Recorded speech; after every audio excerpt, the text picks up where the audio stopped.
te ves biológicamente?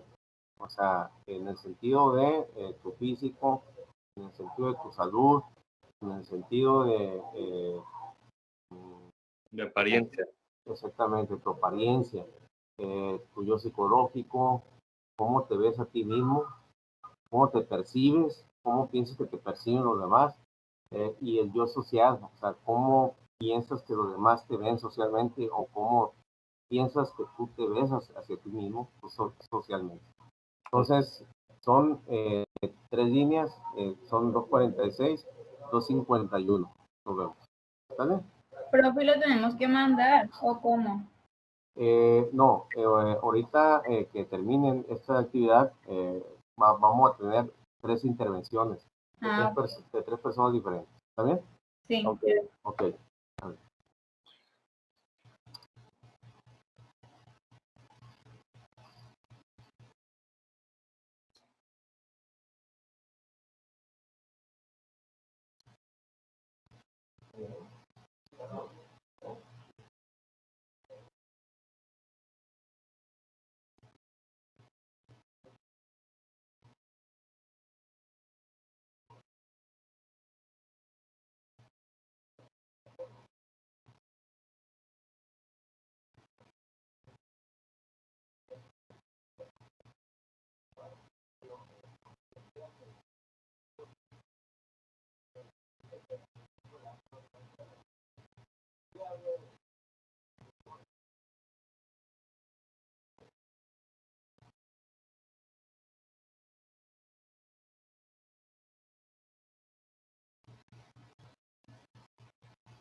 Profe.